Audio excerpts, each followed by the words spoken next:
ba talaga si Jerome Lastimilla?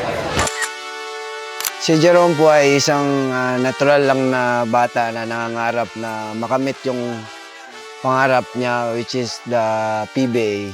Galing din sa hirap, madaming pinagdadaanan pero lumalaban. Nag-start talaga ako mag-basketball dahil sa papa ko.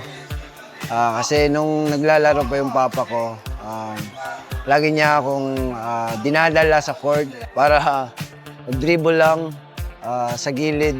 At pinapa-shooting niya din ako. So, after nun, parang nag-try out ako sa elementary. Doon yun sa Dumaguete. Ayun, doon nag-start yung career ko hanggang pag-college ko or high school muna pala.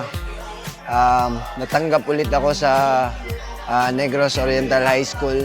After nun, sa college, sa Asian College naman natanggap. And then, pinatry out na ako dito sa Adamson, which is dito sa Manila. Sinubukan ako ng 2 days. Tapos, ayun, sa walang Diyos, nakuha ko. So, doon na nag-start yung ko talaga, career ko. Yung pinagkautangan ng loob ko talaga sa amin is yung unang nagpasok sa akin sa pagbabasketball ko, si Sir Teves, which is yun yung coach ko sa elementary, sa Kamanak Elementary School. At dahil sa kanya, parang doon nag-start ulit yung career ko na kahit maliit ako, pwede pa pala akong mag-basketball. Kahit maliit ako, parang ginawa ko siyang motivation na hindi lang sa laki ang basketball, kundi pwede din sa maliit. At hindi naman talaga palakihan ng basketball, kundi talinuhan siya. Nung wala pa ako dito sa Manila, talagang tumutulong ako sa magulang ko. Naglalaro ako sa labas para mabayaran ako. Tapos yung bayad, ibibigay ko sa magulang ko. So ayun, tapos after nun, nung napalayo na ako, yun yung biggest problem naman sa kanila kasi nga mapapalayo ako. And then second, yung pagka-injured ko, kasi nung pagka-injured ko parang feeling ko nawalan sa akin ng lahat kasi nung nasa Adamson pa ako, nagkaroon na ako ng mga offer sa Japan, sa Korea.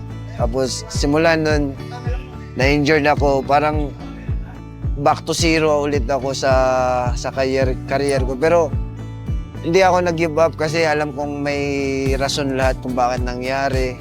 So ito, nagpa-draft ako sa PBA, sinubukan ko kahit injury ako.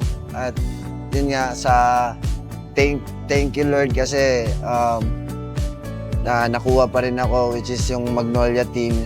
So, ganun, yun yung mga mabigat na pinagdadaanan ko sa buhay ko nung injury ako. At yung point na dati din, may point na wala na kaming makain sa family namin. Parang ako doble kayod para may maibigay sa parents ko.